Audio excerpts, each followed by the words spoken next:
नमस्कार दोस्तों, स्वागत है आपका धर्म और मोक्ष में। महाभारत भारत का एक प्रमुख महाकाव्य है। यह हमारा इतिहास है, कोई माइथोलॉजी नहीं है, ना ही कोई कहानी। सबसे पहले हमें इसे इतिहास के रूप में स्वीकारना चाहिए। यह धार्मिक, पौराणिक, ऐतिहासिक एवं दार्शनिक ग्रंथ है। यह विश्व का सबसे बड़ा महाकाव्य है और भारत के प्रमुख ग्रंथों में से एक है। ऐसे तो महाभारत में बहुत से योद्धा हुए थे, बहुत से शक्तिशाली योद्धा थे, बहुत से बुद्धिमान योद्धा थे, मगर एक योद्धा ऐसा था जो इस युद्ध को केवल एक क्षण में खत्म कर सकता था। जी हाँ, आज हम बात करेंगे बर्बरीक के बारे में। बर्बरीक भीम के पोते थे और घटोत्कच के पुत्र थे।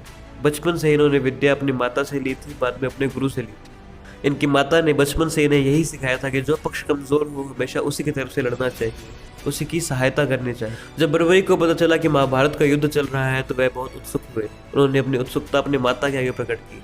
उनकी माता ने युद्ध देखने से उन्हें मना नहीं किया, परंतु उनसे सवाल किया कि अगर वह युद्ध में उतरे तो वह किसकी ओर से लड़ेंगे। तब बर्बरीक ने उन्हें जबान दी कि वह उसी की तरफ से लड़ेंगे जो पक्ष कमजोर हो। यह कहकर बर्बरीक महाभारत के युद्ध की ओर चले गए।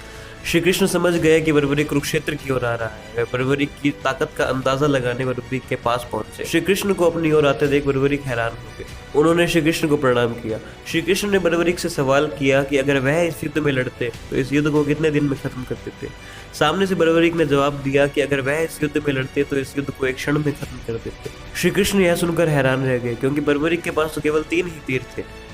तब बर्बरीक ने बताया कि उन्होंने यह 3 तीर महादेव से प्राप्त किए। बर्बरीक ने उन 3 तीरों की शक्तियों के बारे में बताया। उन्होंने कहा कि पहला तीर लक्ष्य चाहे कहीं भी हो उसे एकत्र करके मेरे सामने ला देता है, दूसरा तीर उस लक्ष्य को खत्म कर देता है, और तीसरे तीर की तो मुझे जरूरत ही नहीं पड़ी। श्री कृष्ण यह सुनकर हैरान रह गए। वह इन शक्तियों के बारे में और जानना चाहते थे। उन्होंने बर्बरीक से अपनी शक्तियों को सिद्ध करने को कहा। उन्होंने कहा कि जिस पेड़ के नीचे हम खड़े हैं, अगर तुम्हारा तीर उस पेड़ के हर एक पत्ते को भेद कर तुम्हारे पास वापस आ गया तो मैं तुम्हारी शक्तियों को मान लूंगा। बर्बरीक ने अपना पहला तीर निकाला। तब श्री कृष्ण ने चुपके से उस पेड़ का एक पत्ता अपने पैर के नीचे दबा लिया। बर्बरीक ने अपना पहला तीर छोड़ा। उस तीर ने पेड़ के हर एक पत्ते को भेद दिया और श्री कृष्ण के पैर के पास जाकर उस पैर के बार बार घूमने लगा।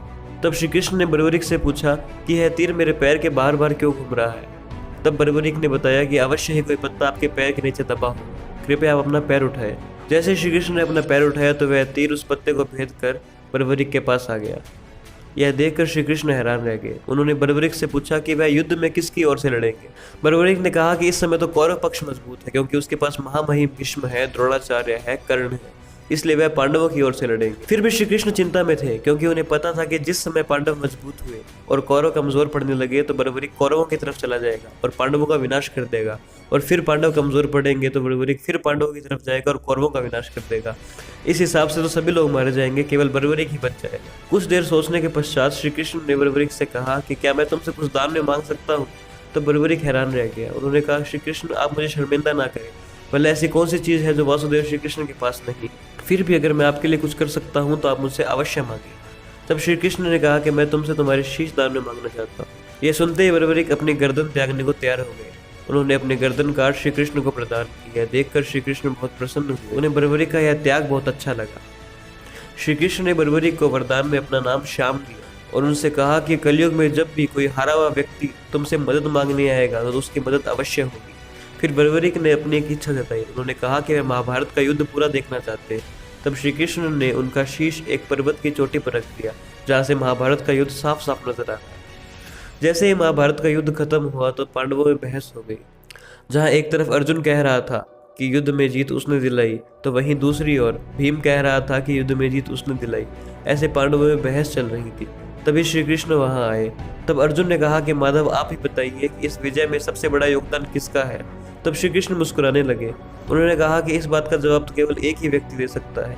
सभी लोग बर्बरीक के पास पहुंचे। तब पांडवों ने बर्बरीक से पूछा कि इस विजय में सबसे बड़ा योगदान किसका है। तब बर्बरीक ने कहा कि किसी भी पांडव ने किसी को नहीं मारा, यह तो श्री कृष्ण का सुदर्शन चक्र घूम रहा था जो सबका अंत कर रहा था, चाहे वह अर्जुन के तीर के रूप में या फिर भीम के गदा के रूप में। संहार तो केवल सुदर्शन चक्र ही कर रहा था। दोस्तों, बर्बरीक को आज सारा देश श्याम बाबा के नाम से जानता है। उन्हें खाटू श्याम जी भी कहा जाता है, क्योंकि उनका मंदिर राजस्थान के खाटू शहर में स्थित है। दोस्तों, इस मंदिर में लाखों की संख्या में श्रद्धालु आते हैं और ऐसा माना जाता है कि अगर सच्चे मन से यहाँ कोई भी इच्छा मानी जाए तो श्याम बाबा उसकी इच्छा जरूर पूरी करते हैं। दोस्तों, ऐसा माना जाता है कि अगर सच्चे मन से यहाँ कोई भी इच्छा मांगी जाए या कोई भी मदद मांगी जाए तो वह जरूर पूरी होती है, क्योंकि इन्हें हारे का सहारा माना जाता है। कोई हारा हुआ व्यक्ति अगर इनसे मदद मांगे तो उसकी इच्छा अवश्य पूरी होती है। तो दोस्तों आज के लिए बस इतना ही। अगर आपको यह वीडियो पसंद आई तो इसे लाइक करना ना भूलिए और ज़्यादा से ज़्यादा शेयर करें, और हमारे चैनल धर्म और मोक्ष को सब्सक्राइब करना ना भूलिए। धन्यवाद।